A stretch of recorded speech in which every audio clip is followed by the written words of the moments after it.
Let's go. All right, so Tajan, today at 30 teams in 30 days, we're talking about the OKC Thunder. And I've lost track of how many first round picks they have over the next 5 years. I think it's what, like 17, 18, something like that. It is a ridiculous amount.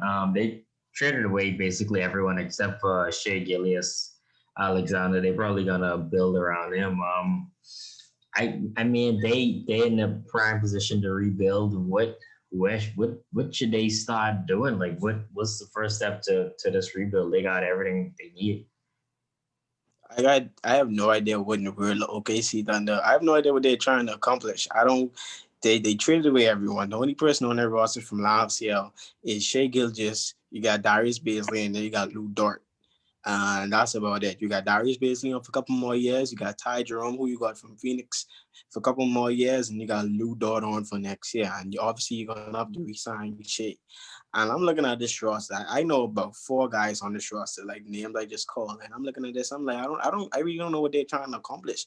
I'm not even sure if they're trying to field a team this year. What are they doing? Are they trying to sell the season?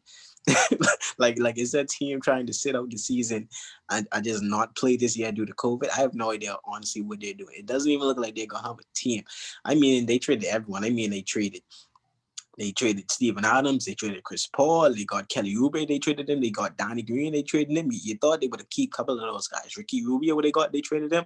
Like they just was trading everybody. They just was like, let me get you and let me trade you again. Like they just flipping everyone.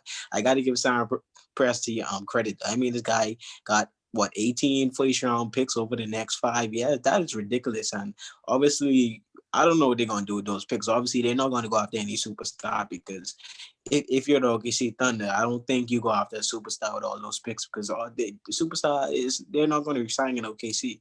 What you do with those picks is you get those picks and you trade for a lot of good players. You trade for a lot of good players and then you try to field a team.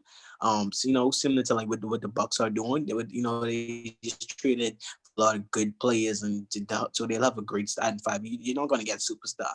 The LeBron James, Kawhi Leonard, Stephen Curry, they're not going to be one. They're not going to want to be traded to OKC Thunder. So let's just. I don't want to hear that talk about they're waiting to trade for superstar. That's not going to happen. What they're going to do, they're going to trade for a lot of good guys that's on, good contract, and that's what they're going to do. But obviously, man, they stock. They are stock. This is just too much first round picks. I don't even know. Like, if I'm a team, I have all these first round picks. I'm really scared because you don't know which ones to trade. You don't know. You just don't know what to do with all these picks. So okay, see. I have no idea what they're doing. I don't even know who their coach is this year. My thing is, they're probably not going to play this year. That's how it's looking to me. Okay, yeah, just a couple of things. This team, let me just break this down for everybody. First of all, Shea Gilgeous Alexander, he's not a cornerstone player, but he's a damn good, like very good young player, He's a guy, he could probably be a good role player type of guy on a championship team. And Lou Dort, he's the real deal on defense. That brother, like he can play defense. And he's not the offensive player yet, even though he had that good game in game 7. But the reason why he was open in that game 7 and all those threes is because the scouting report on him was leave him open. The brother can't shoot. He just had a good game 7 in the playoffs in the bubble. Don't let that fool you. He can't shoot yet, but he's really good on defense. And they'll love to fill out their roster. Probably I don't know who's left out there to fill it out. Probably get like JR or whatever. I don't know, but let's just break this down. So this team, what they're gonna finish bottom 5 in the West, right? So they'll have a lottery pick this season, and let's just say they have a lottery pick the next 3 seasons, right? They probably will have.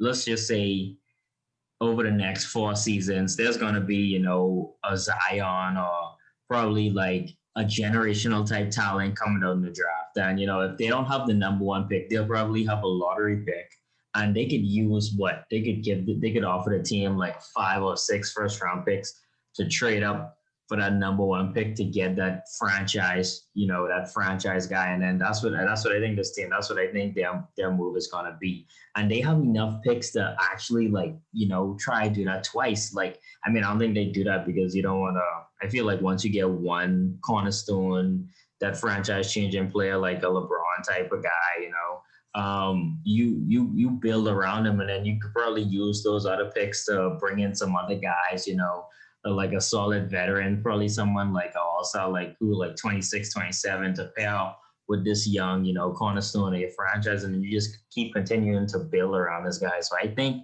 that's the best move for this team to make.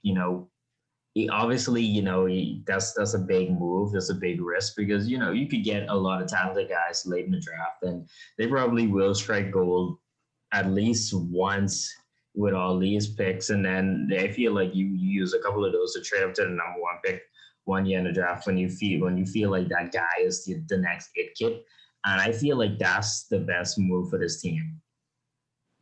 I think is I don't think OKC is gonna suck though. Like I mean like I don't think they're gonna suck enough to get a top 5 pick. Like I honestly don't like. I They'll know have a we're top looking at 10 this pick. team.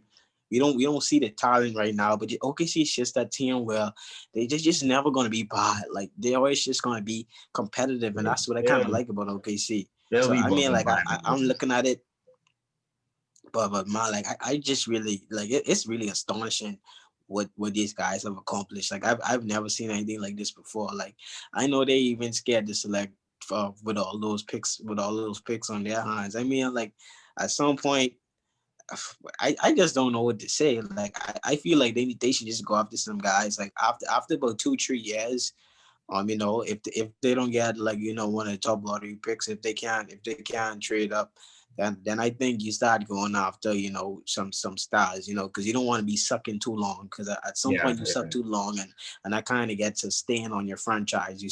We saw it happen with Philly, and we see it happening with the Knicks right now.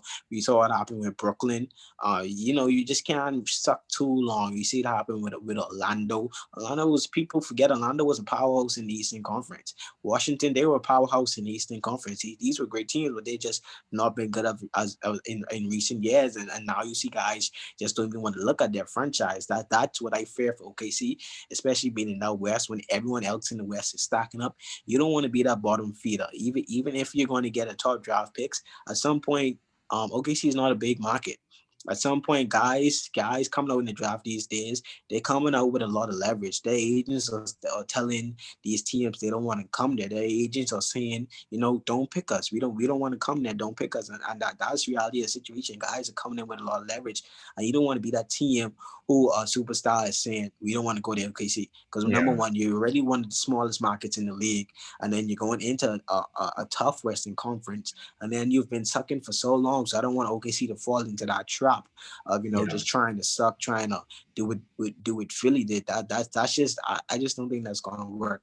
It's yeah, like we're looking at Minnesota. Minnesota been doing that for years, and they're still in that same loop right now. And then you're seeing guys like Melo didn't want to go there, and then you see James Wiseman didn't want to go there. Like I fear that situation for OKC, but man, they look good right now. But I still think they're going to be competitive.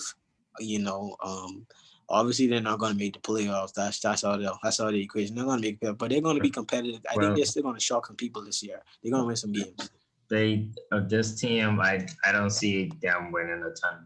They'll finish bottom four, bottom five in the West for sure, and that should get them a top 10 pick. It's kind of weird. I might get them the number one pick because we see like the bottom teams never get the number one pick. It's always that outlier that gets the number one pick.